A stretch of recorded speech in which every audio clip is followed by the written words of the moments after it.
para hindi kayo magpanitanong dito sa comment section. Sabi ko kay Kuya Noli, pahinga muna siguro ako ng mga ilang araw. Pupunta siya ng Bulacan, Kuya Noli. Kuya Gatsu, si Parang Jason, si Pula. Umabot pa naman siya ng 1.5.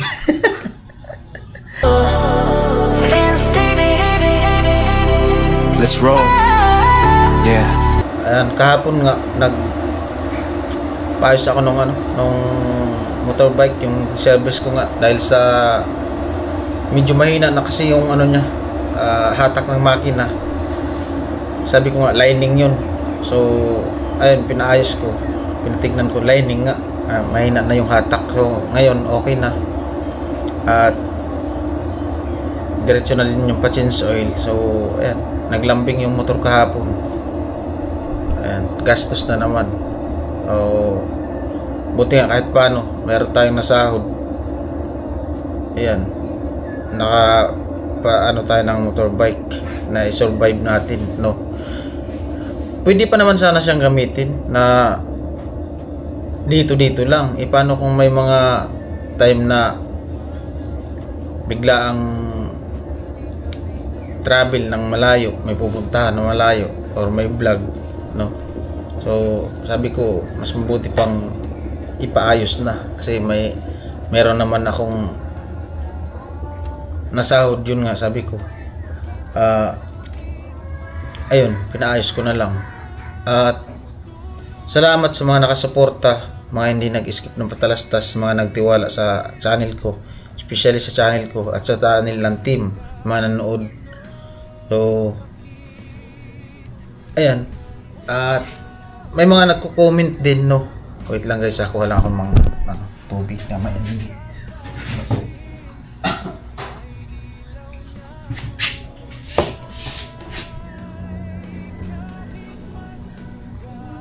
Ina-acid kasi ako, maligam-gam lang na tubig ano yun. Bali, may mga nag-comment kasi, no? May mga nag-comment na bakit daw pa isa-isa yung mga gumagawa dun sa bahay ni Tricia, sa pabahay ng team, no? At sa pabahay ni Kuya Noli, mga sponsor, no? At ayun nga,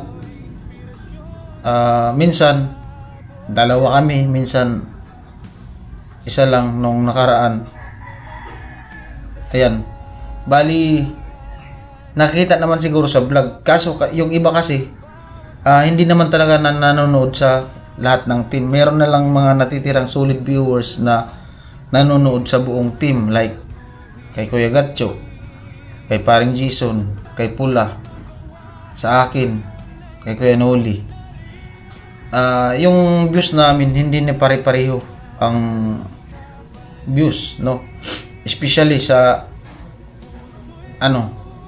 ang pinakamababa na views ngayon sa team kay Kuya Jung, no? Kay Jason, Paring Jason. Ibig sabihin hindi na nila alam yung mga nangyayari ng bawat isa. Yung iba nanonood na lang din dun sa channel ni Kuya Noli. Makikita naman yan sa views, kasi kung lahat nanonood sa team, kung gusto nyo talaga nila ng update kung anong nangyayari sa team at anong nangyayari sa pabahay project, pwede po kayong mag-ikot sa team, sa mga team pahuway, no? Makikita nyo kung ano ang mga ginagawa ng bawat isa. Kasi nga dahil nga sa wala naman kaming, sabihin na natin, kasi yun naman talaga totoo, sabihin na natin naghahanap din ng extra vlog yung iba, para kasi nag-iisip din sila kung paano tumaas yung views nila, kaya gumagawa din sila ng extra vlog. Yun nga lang, mahirap gumawa ng extra vlog kasi nga kung wala kang budget, kung yung gagawin mong extra vlog, raw vlog lang or about daily life lang, mahirap ka makapagpa-viral ng views, makapagpa-viral ng video ng vlog mo, lalong-lalo na sa YouTube, no? Kasi nga ay hindi ganun basta-basta yung algorithm ni YouTube, yung analytics. So ngayon, ayun, gaya ng sabi ko, gumagawa sila ng mga extra vlog, minsan nga extra income, gaya ni Paring Jason, si Kuya Gatcho. Makikita nyo naman yan dun sa channel nila kung ano ang ginagawa nila kapag wala sila sa team. Wala sila sa Pabahay Project. Gaya ko, pag wala ako sa Pabahay Project, meron akong ginagawa sa labas na vlog. No? At alam din yan ng team kung wala kami sa Pabahay Project. So, yung iba kasi, di sila nanonood sa mga vlog ng bawat isa, kaya maraming nababash. Kahit ako, nababash din ako. Pero, di ko pinapansin yun kasi normal talaga yun at karapatan nilang mag-comment kasi nga, naka social media, naka-public. Yung mga ginagawa natin sa araw-araw, naka-public. Halos, buong Pilipinas nakakapanood nun. Kahit saan, ibang bansa, or saan pa man, nakarating yung mga video natin, lalo na kung mataas ang views, no?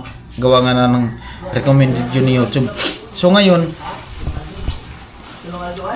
kung mapapanood nyo yung mga vlog ng bawat isa, doon nyo malaman. Di na kayo magtatanong. Sa akin may nagtatanong. Doon kay Kuya Gatcho may nagtatanong sa comment section. Doon kay parang Jason may nagtatanong.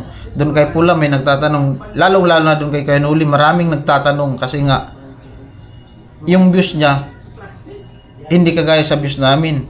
So kung manood kayo dun sa mga vlog namin, malalaman nyo, no? At hindi na kayo magtatanong. So, kawawa din naman yung team na nababash. Lahat kami nababash. So, sana, maging, din yung mga nag-comment na, masakit din talaga sa loob kahit kami. Kahit ako, nababash yung kasamahan ko na ganito yung ginagawa nila, ganyan. Kasi team yun kasamahan namin yun Masakit din talaga sa loob ko na ganon yung nangyayari sa bawat isa sa amin. Talaga bagsak yung revenue, lalo na yung views. Kasi yung iba sinasabi, sige vlog lang, upload ganito ganyan, vlog kayo, nandito kami nanonood. Oo, naandyan kayo nanonood. Pero yung mga solid viewers na lang yung natitira. Yung iba wala na kasi nga paulit-ulit na lang, ganito ganyan, at may mga nag-comment, bakit to takwatak na daw. Now, ang sa akin lang guys,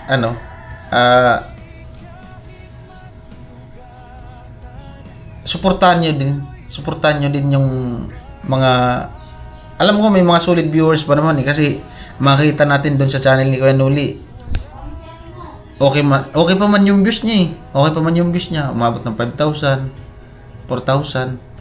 Yung sa amin wala na, bagsak na talaga. Kaya di nila alam kung anong mga nangyayari kasi nga yung nanonood doon kay Kuya Nuli di na din nanonood sa amin. O samantala kami yung naandun sa pabahay. Panay sila tanong doon kay Kuya Nuli. Panay sila tanong doon, asan daw yung team? Bakit wala? Bakit di mo kasama? Di man sila kasi nanonood sa vlog namin. Di ba? Merong mga nanonood, yung mga solid viewers, pero hindi naman namin kayo masisisi kasi nga yung mga vlog namin doon sa pabahay paulit-ulit na lang, lalo pa ngayon yung bahay ni Tricia ay halos patapos na. So meron pa namang mga part na gagawin pa, nag-aantay lang ng materialis, budget kasi nga alam kong din ngayon hirap din ngayon lalo na yung mga sponsor na nagtiwala sa team ay may mga kanya-kanya ding pamilya, may mga pinagagastusan. Gaya ng mga sponsor ko din, meron din ako sariling sponsor. May mga nagpapagamot, nagpapagaling pa gawa nung mga nagkasakit din. Kasi hindi naman din sila robot na, or hindi man din sila alien na hindi tinatablan ng sakit. Gaya lang din naman natin sila na tao na nagkakasakit. So antayin lang natin yung time na maging okay sila na makasuporta ulit sa team, no? Hanggat may budget, go pa rin ang pabahay. Gaya ngayon, meron pa namang mga kunting materialis dun sa kanila ni Tricia. Alam din naman yan ni Kuya Noli at binanggit niya din yan sa vlog niya. Kaya binanggit ko na din dito sa vlog ko. At ano, ang kumbaga ang gawa doon ay ano na lang, pa spot, pa update. Hindi talaga full force, hindi volume. Kasi pag nag full force, guys, wala din mangyayari, walang magiging vlog yung iba kasi halos magsapaw-sapaw na. Halimbawa, nagpipintura, magsasapaw-sapaw na yung vlog. Buti kung dito ka sa kabila, doon kami sa kabila, dito ka sa kabila, doon ka sa kabila. Hindi kasi nga walang materialis, no. Sabi ko kay Kuya Noli, pahinga muna siguro ako ng mga ilang araw gawa nung biyahe ako ng puntang Burias. At parang uuwi din siya, pupunta siya ng Bulacan, Kuya Noli. Hindi ko alam kung nagsabi na siya sa team. Nag-message sa akin direct. Kasi nga nagpaalam ako sa kanya, pahinga muna ako ng mga ilang araw. Tapos nag-message siya na parang sa Lunes gagawa doon si Kuya Puloy. Naandyan naman yung team, si Kuya Gatsu, si parang Jason, si Pula. Kung gusto nila i-vlog yung kay Kuya Puloy, nagagawin kasi nga magkikisami. So ako, sabi ko pas muna ako mga ilang araw. At ayun, nagsabi siya na uwi din daw siya ng Bulacan. So yun lang. Gusto ko lang sanang mangyari, guys, na na kahit ito na lang sa ko sa channel ko, yung mga nanonood dito sa channel ko, umabot pa naman siya ng 1.5. Pambihira. Tinatawa ko na lang talaga lahat. Kahit paano sa 1.5 na yan, may mga solid viewers pa naman talaga na hindi nag-skip ng ads, no. Umabot din siya minsan ng 2,000, depende sa nagagawang vlog. At ayan, yung mga nanonood dito sa vlog ko, kung gusto nyong ma-update sa team, pwede nyo po silang puntahan, no? Mapanood nyo yung mga vlog nila para hindi kayo magpanitanong dito sa comment section na pasensya na sa mga nasabi ko. Yun lang naman talaga ang totoo. Para maging update po din kayo sa channel ng team ng bawat isa, pwede nyo po silang panoorin para alam nyo kung anong nangyayari sa kanila araw-araw, kung ano yung ginagawa nila, lalong-lalo na kung wala sila sa pabahay project. So yun lang. At God bless sa lahat ng team.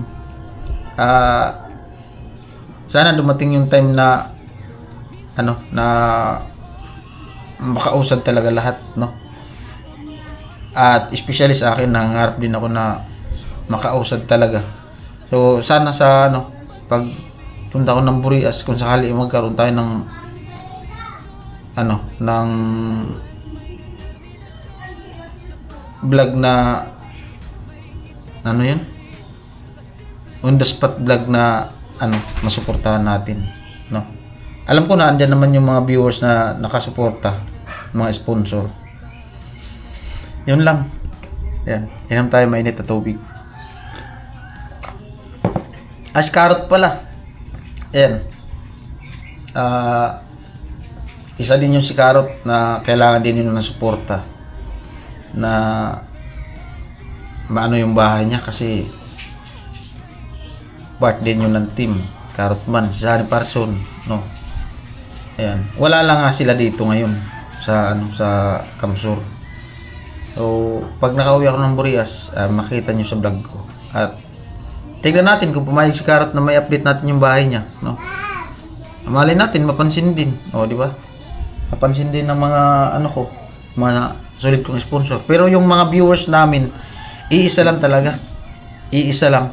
Ang viewers ng team iisa lang. Nagkakataon lang talaga na yung iba hindi talaga nanonood sa ibang team. Kaya hindi ganun kapantay, kapareho yung mga views namin.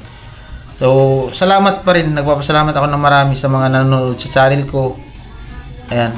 At nakasuporta. Ayan, abangan nyo na lang yung yung pagpunta ko doon. Right? Salamat. Bye-bye.